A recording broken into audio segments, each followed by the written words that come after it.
자, 우리 유형자산에 이어서 무형자산도 살펴보겠습니다. 자, 유형자산과 성격이 많이 유사합니다. 자, 무형자산도 기업에서 뭐 할 목적으로 보유하는 거냐면 사용 목적으로 보유하고 또 장기간 사용합니다. 그런데 형태가 있다 없다? 없다라는 겁니다. 형태가 없을 무, 그래서 이제 무형자산인 거죠. 자, 그러면 그 성격에 대해서 하나하나 살펴보도록 하겠습니다. 자, 기업의 영업활동에 장기간 사용할 목적으로 취득하는 물리적 형태, 실체가 없는 자산이다. 그래서 보통은 우리가 이제 어떤 권리를 우리가 무형자산으로 보는 그 내용이 굉장히 많다고 볼 수가 있겠는데요. 자, 무형자산의 특징은 요 화면은 좀 정리하시면서 조금 암기하시는 게 좋겠습니다. 자, 무형자산은 기업이 통제하는 자산이다. 이 얘기는 무슨 얘기입니까? 우리 기업만 사용할 수 있다는 얘기예요. 우리 기업만 사용할 수 있게끔 우리 기업의 레시피를 특허냈다. 그럼 그 특허권에 한정된 그 레시피는 우리 기업만 사용할 수 있게끔 법적인 권리를 부여받은 거라고 볼 수가 있겠습니다. 또 자산으로서 식별 가능성이 있다고 되어 있습니다. 여러분, 식별 가능성이 있다는 얘기는 그 기업과 구별된다는 뜻으로 이해하시면 될 것 같아요. 무슨 얘기입니까? 예를 들어서 우리 기업이 상표가 굉장히 많아요. 근데 상표 중에 하나를 다른 기업에 구분해서 팔 수 있습니까? 없습니까?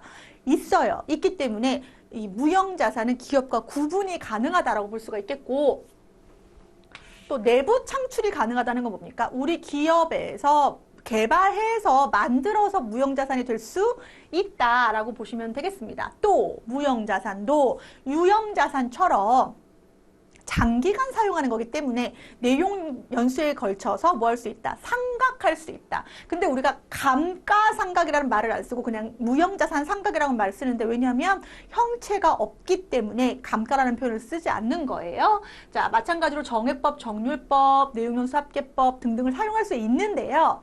근데 무형의 자산이기 때문에 이것을 합리적이고 체계적인 방법을 선택하기가 어렵다라고 한다면 무슨 법을 쓴다? 정액법을 쓴다는 거예요. 그래서 이게 아다르고 어다르다고 무형자산의 상각 방법은 무조건 정액법이다는 아니고요. 무형자산도 유형자산처럼 여러 가지 상각 방법을 쓸 수 있지만 그러한 합리적인 방법을 찾지 못하는 경우에는 정액법을 쓴다. 이렇게 이해하시겠습니다. 또한 잔존가치는 제로로 보고, 또 내용연수의 기한이 어떠한 법적인 내용이 없다면, 계약이 없다면 20년을 넘지 못하게 되어 있습니다. 또 중요한 포인트는 무형자산의 상각은 직접법, 간접법 모두 사용 가능하다라고 되어 있는데 무슨 얘기입니까? 예를 들어서 우리 유형자산을 예를 들어보죠. 우리 유형자산 건물 봤었으니까 건물에 대한 감가상각비 처리한다고 했을 때, 자, 감가상각비 처리한다고 했을 때 대변에 건물을 직접 빼주는 게 바로 무슨 법인 거예요? 직접법인 거고, 간접법은 뭡니까? 간접법은 사변의 감가상각비 처리하고 건물을 직접 빼주지 않고 건물에 대한 감가상각 누계액을 기록하는 것이 바로 간접법인데, 유형자산은 이것만 인정된다는 거예요. 그런데 무형자산의 경우에는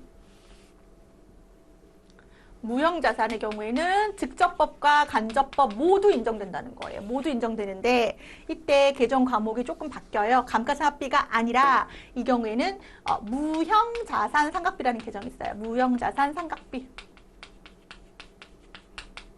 그리고 무형자산 상각비 이렇게 되는 거고, 자, 대변에 만약에 특허권을 우리가 무형자산 상각했다라고 하면 특허권을 직접 빼도 되고,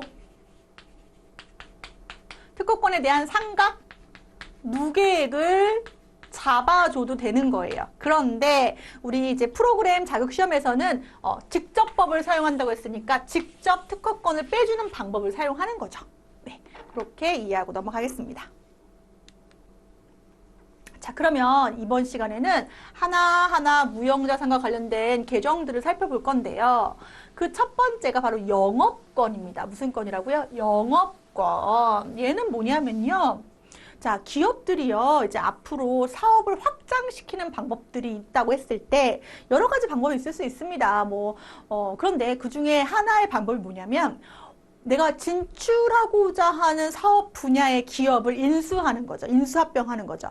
대표적으로 우리 SK라는 그룹이 예전에는 정유 사업하고 텔레콤 사업만 하다가 아무래도 제조기업을 하나는 반도체 사업은 하나 해야지 우리가 이제 앞으로 정말 대기업이 될 수 있겠다라고 한다면 SK가 반도체 사업으로 진출하는 방법은 직접 반도체 사업 부분을 처음부터 시작하는 것이 아니라 하이닉스 반도체를 인수하는 방법으로 그 새로운 사업 시장으로 진출할 수 있다는 거죠. 이해되실까요? 자, 그렇다고 했을 때, 자, 우리 회사가 A기업을 인수하려고 한다. A기업을 인수하려고 하는데 A기업이 자산이 100이고 부채가 60이고 자본이 40인 기업이다. 그러면 이 회사는 얼마 주고 인수합병을 하면 적절한 걸까요? 얼마를 주고? 자, 이 회사를 우리가 인수한다는 거는 부채도 대신 갚아준다는 개념이 되는 거거든요. 그래서 실질적으로 이 기업의 지금 순자산이 얼마이기 때문에 40이기 때문에 40을 주고 사면 적절하다고 보는 거예요. 물론 시장 가치 평가랑은 다른 개념입니다. 장부로만 보면. 근데 우리가 얘를 이 기업을 우리가 인수합병하려고 했더니 경쟁자들이 많아요. 왜냐하면 해당 기업을 인수하면 그 시장에서 우리가 경쟁력을 갖추게 되는 거고 또 그 새로운 사업에 진출하는 부분 이외에도 우리가 원래 있던 사업 분야와 뭐가 날 수도 있어요. 시너지가 날 수도 있는 거잖아요. 그래서 여러 가지 사유에 의해서 어떠한 인수합병이 지금 이루어지고 있다고 했을 때 자, 그래서 우리가 얼마를 줬냐면 100을 줬다는 거예요. 얼마 줬다고요? 이 기업을 인수합병하면서 100을 줬어요. 현금 100. 근데 우리가 인수한 자산은 얼마입니까? 100. 부채는 얼마 인수했습니까? 60 인수했습니다. 그럼 실질적으로 우리가 얼마를 더 준 거냐면 순자산 40 줄 걸 100을 줬으니까 60을 더 준 거예요. 60이 바로 영업권이라는 겁니다. 이 회사를 인수했을 때 우리 회사의 미래가 밝고 우리 회사의 사업이 훨씬 더 잘 될 거고 이러한 미래의 어떠한 효익을 내가 예상하고 거기에 따라서 내가 더 투자했다. 이걸 무형자산으로 보겠다는 겁니다. 우리가 일반적으로 우리 가게 같은 거 보면 권리금 더 준다 얘기하잖아요. 그런 개념하고 유사하다고 볼 수 있겠습니다. 그래서 이 60이 영업권 설정이 되는데요. 얘는 특이하게 우리 조금 전에 봤던 무형자산의 특징, 기업과 식별이 가능하다고 했는데 얘는 따로 떼서 생각할 수가 없어요. A기업을 인수하는 목적이 이러한 초과 수익력을 목적으로 하는 거기 때문에 그 인수합병 시에만 나오기 때문에 식별이 불가능합니다. 구분이 불가능해요. 다른 무형자산은 구분이 가능했는데 불가능하고 또한 내부 창출이 불가능하다. 아까 다른 무형자산은 내가 개발하고 특허 내고 하는 내부 창출이 가능했는데 영업권, 이게 뭐예요? 우리 회사 너무 좋은 회사야. 그래서 우리 회사에 대해서 영업권을 계상한다? 그러한 개념이 없다는 겁니다. 그래서 영업권의 개념은 이 정도. 다른 무형자산의 성격하고 조금 다른 측면이 있다 정도 기억하시고요.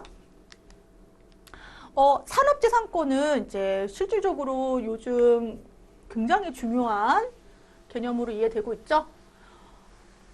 산업재산권은 대표적으로 특허권, 실용신안권, 의장권, 상표권, 의장권은 디자인권 이런 거예요. 그래서 어떠한 법률적인 어떤 우리의 권리를 주장할 수 있는 어떠한 개념들이다. 그래서 특허권 따로, 실용신안권 따로 이렇게 개정 과목 처리하고 합쳐서 뭐라고 한다? 산업재산권이라고 한다 보시면 되겠고요. 소프트웨어는 여러분 뭡니까? 컴퓨터 소프트웨어, 뭐 ERP 프로그램. 요즘은 이 개념도 많이 바뀌긴 해요. 뭐 이렇게 사서 설치하는 개념은 요즘 많이 아니니까. 어찌됐든 ERP, 오피스 프로그램 이런 거 구입하게 되는 걸 소프트웨어 무형자산이라고 볼 수 있습니다. 요것도 좀 중요하게 볼까요? 개발비. 자, D가 B로 끝나지만 우리가 무슨 처리할 수 있다? 개발비 처리할 수 있다.